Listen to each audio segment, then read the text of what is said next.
충청남도 당진, 서해안을 따라 들어서면 멀리서도 눈에 들어오는 거대한 철골 구조물이 있습니다.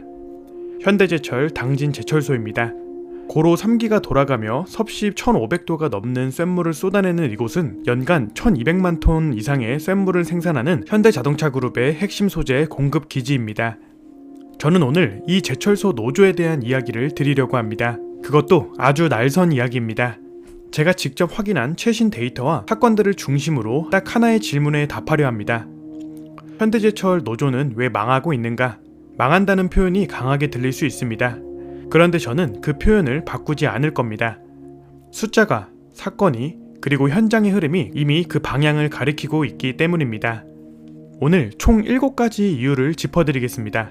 끝까지 보시면 왜 이 노조가 한때 철의 요새였는지, 그리고 왜 지금 그 요새가 안에서부터 무너지고 있는지 그 구조를 완전히 이해하실 수 있을 겁니다. 시작합니다. 먼저 이 노조가 얼마나 강력했는지부터 알아야 왜 망했는지가 보입니다.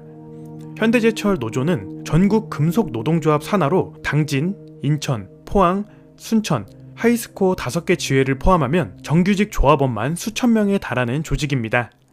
이 노조가 가진 핵심 무기는 하나였습니다. 고로를 멈출 수 있다는 위협.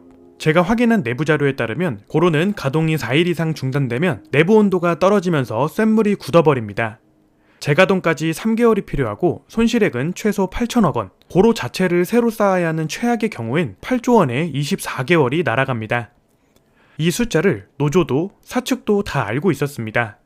그리고 노조는 그 공포를 협상 테이블에서 최대한 활용했습니다. 실제로 2007년 첫 전면 파업을 시작으로 현대제철 노조는 매년 임단협 시즌마다 전국에서 주목받는 강성 노조로 군림해 왔습니다. 2022년에는 현대제철 역사상 최장기 파업을 기록하기도 했습니다. 임금 인상, 성과급 확대, 고용 안정을 관철시키며 이들은 실질적으로 노동계의 귀족 소리를 들었습니다. 그런데 바로 이 정점에서 균열이 시작됩니다. 권력이 가장 강할 때 내부 부패가 싹트고 시대가 바뀌는 속도를 조직이 읽지 못하면 어떻게 되는지를 현대제철 노조가 지금 몸소 보여주고 있습니다. 제가 확인한 현대제철의 2024년 실적 공시입니다. 매출 23조 2261억 원, 영업이익 3144억 원. 언뜻 보면 괜찮아 보입니다. 그런데 전년도와 비교해보면 충격적입니다. 매출은 전년 대비 10.4% 감소, 영업이익은 무려 60.6% 급감, 당기 순이익은 72.2% 줄었습니다. 2021년, 2022년에 현대제철의 인당 영업이익이 현대차보다 높았습니다. 호황기였죠. 그런데 2024년엔 영업이익이 3천억 원 수준으로 쪼그라들었습니다. 이 상황에서 노조가 요구한 게 무엇인지 들어보시겠습니까? 현대차, 기아 수준의 성과금을 달라.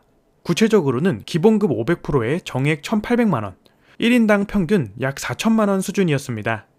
사측이 제시한 건 기본금 450%에 정액 1,000만원, 약 2,650만원 수준. 그 차이가 1,000만원 이상 났습니다. 핵심은 이겁니다. 사측이 제시한 안을 그대로 수용해도 현대제철의 손익이 흑자에서 적자로 돌아섰습니다. 제가 확인한 한국경제 보도에 따르면 사측 제시한 기준으로 이미 473억 원 흑자에서 650억 원 적자로 전환되는 수치였습니다. 파이가 없는데 파이를 더 달라고 하면 어떻게 됩니까? 명분이 사라집니다. 그리고 명분 없는 투쟁은 결국 동력을 잃습니다. 2024년 임단협은 7개월 전쟁이었습니다. 제가 직접 기사를 추적해보니 2024년 9월에 시작된 임단협은 무려 23차례 이상의 본교섭을 거쳤고도 합의가 안 끝났습니다.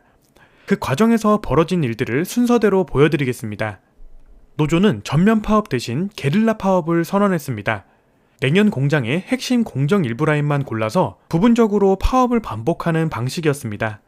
고로는 건드리지 않고 냉연 라인에서만 생산에 타격을 주는 전략이었죠. 예전 같았으면 이 방식이 먹혔을 겁니다.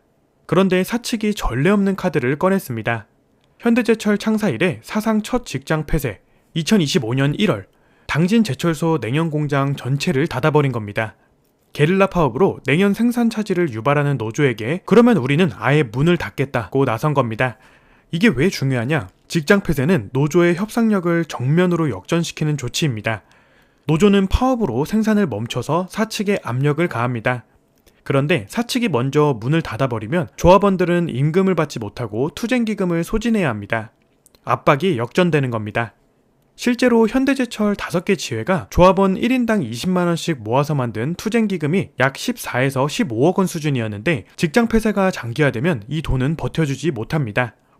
게릴라 파업이라는 무기가 직장 폐쇄라는 반격에 처음으로 제대로 막힌 겁니다. 이건 현대제철 노조 역사에서 가장 중요한 변곡점입니다. 노조는 외부의 공격보다 내부의 실수에 더 많이 무너집니다. 현대제철 노조가 스스로 여론을 등에서 떼어낸 순간들을 제가 정리해드리겠습니다. 2021년 당진제철소 통제센터 점거 농성, 협력업체의 비정규직 노조가 자회사 전환에 반발해 제철소 핵심 통제시설을 점거했습니다. 이게 생산 차질과 시설 손상으로 이어지자 현대제철은 조합원 180명을 상대로 200억 원 규모의 손해배상 소송을 제기했습니다. 1심에서 법원은 약 5억 9천만 원의 배상 판결을 내렸고 현재 2심이 진행 중입니다. 2022년 사장실 점거, 임단협 과정에서 노조 측이 사장실을 점거하는 사건이 벌어졌습니다. 이게 언론에 대대적으로 보도되면서 일반 국민들의 시선이 싸늘하게 식었습니다. 연봉 몇 천만 원 받는 사람들이 사장실을 점거한다. 이 장면이 어떻게 비춰졌겠습니까? 노조는 약자가 강자에 맞서는 투쟁일 때 여론의 지지를 받습니다. 그런데 2021년과 2022년의 모습은 그 반대였습니다. 기득권을 지키려는 조직이 무리수를 두는 모습, 이게 사회적 공감대를 잃는 가장 빠른 방법입니다. 이건 제가 특히 주목하는 부분입니다. 2025년 8월 현대제철 하청업체 비정규직 노조 조합원 1892명이 대검찰청 앞에 모였습니다. 그리고 정의선 현대자동차그룹 회장을 포함한 현대제철 경영진 3명을 파견법 위반으로 집단 고소했습니다. 고소인 전원이 집단으로 나선 건 사상 최초였습니다. 이들이 요구하는 건 단순합니다. 불법 파견을 인정하고 직접 고용하라는 겁니다. 2021년에 고용노동부가 직접 고용시정 명령을 내렸고 2022년엔 인천지방법원이 직접 고용 판결을 내렸습니다. 2025년에는 서울행정법원이 현대제철의 교섭 거부는 부당 노동행위라고 판결했습니다. 3번의 행정사법 판단이 일관되게 나왔음에도 현대제철은 자회사 설립이라는 방식으로 직고용을 피했습니다. 여기서 드러나는 아이러니가 있습니다.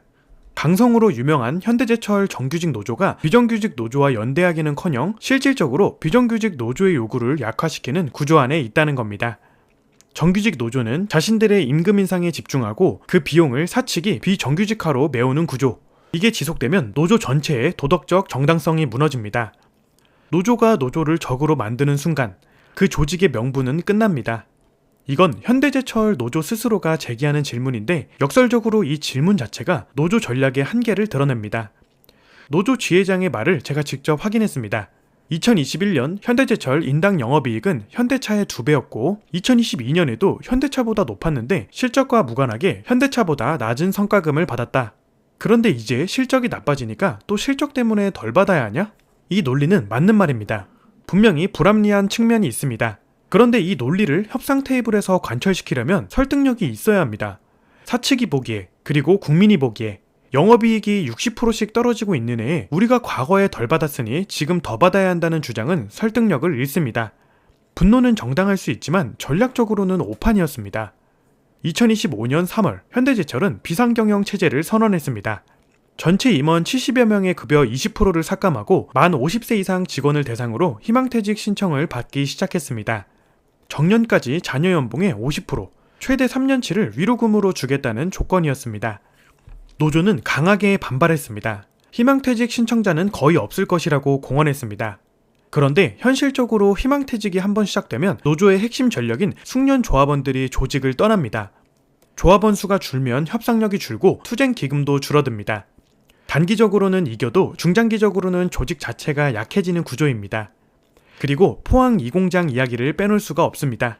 현대제철은 2024년 11월 포항 2공장 가동 중단을 선언했다가 노조 반발에 철회했지만 이미 유휴 인력을 당진 등 다른 공장으로 전환 배치하는 절차를 진행했습니다. 포항 2공장 사실상 폐쇄 수순은 막지 못했습니다. 강속 노조가 있어도 막을 수 없는 구조조정이 진행되고 있다는 겁니다. 마지막 이유입니다. 그리고 어쩌면 가장 구조적인 이유입니다. 2021년 현대자동차 그룹 차원에서 사무, 연구직 노동조합이 출범할 때 현대제철 직원들도 집행부 구성에 참여했습니다. 이들이 내건 기치는 단순했습니다. 공정한 성과 연동, 정치 파업 거부. 기존 노조가 같이 머리띠 메고 싸우자고 외칠 때 이들은 이렇게 묻습니다. 왜 내가 생산성과 무관한 임금 체계 안에 묶여 있어야 하냐? 왜 내 성과급이 협상 테이블의 분위기에 따라 결정되냐? 왜 동의하지 않은 파업으로 나까지 리스크를 짊어져야 하냐? 이 질문들은 노조 집행부가 답하기 어렵습니다. 왜냐하면 이 질문들이 사실이기 때문입니다. 이게 장기적으로 무엇을 의미하는지 설명드리겠습니다. 노조의 동원력은 조합원의 일체감에서 나옵니다. 우리는 같은 편이고 같이 싸워야 한다는 연대감.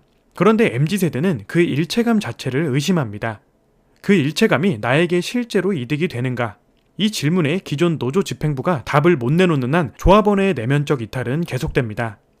파업 찬반 투표에서 숫자는 채울 수 있어도 파업 현장에서의 결속력은 달라집니다. 자, 제가 말씀드린 7가지를 한 줄씩 정리합니다. 하나, 기업 실적이 무너지면서 협상의 물적 기반 자체가 사라졌다. 둘, 게릴라 파업 전략이 사상 첫 직장 폐쇄라는 반격에 막혔다. 셋, 통제센터 점거, 사장실 점거 등 내부 자충수로 여론을 스스로 잃었다. 넷, 정규직, 비정규직 간 노조 갈등이 노조 전체의 도덕적 정당성을 갉아먹고 있다. 다섯, 항상 손해보는 구조라는 주장이 설득력을 잃어가고 있다. 여섯, 비상경영, 희망퇴직, 공장 가동 중단이 연쇄적으로 조직 기반을 약화시키고 있다. 일곱, MZ세대의 이탈로 내부 결속력이 서서히 희석되고 있다. 이 7가지가 동시에 진행되고 있습니다. 어느 하나라도 멈추면 버틸 수 있을지 모르지만 7개가 동시에 돌아가면 조직은 버티기 어렵습니다. 저는 이걸 두고 구조적 몰락이라고 부릅니다. 투자자 관점에서 이걸 어떻게 읽어야 할까요? 현대제철의 2024년 영업이익 저점 이후 2025년엔 2192억 원으로 37.4% 반등했습니다. 미국 전기로 제철소도 2029년 상업 생산을 목표로 짓고 있습니다. 노조 리스크가 줄어들고 실적이 회복되고 미래 투자가 가시화되면 이건 기업 가치 재평가의 트리거가 됩니다. 반대로 노조가 여전히 출혈을 강요하는 파업을 반복한다면 미국 관세와 중국 덤핑이라는 이중악재 속에서 기업 체력은 더 소진됩니다. 노조의 선택이 현대제철의 주가에 직접 연결됩니다. 현대제철 노조는 지금 가장 중요한 기로에 서 있습니다. 변화냐 소멸이냐. 오늘 이 분석이 이 구조를 이해하는 데 도움이 되셨기를 바랍니다. 성투하십시오.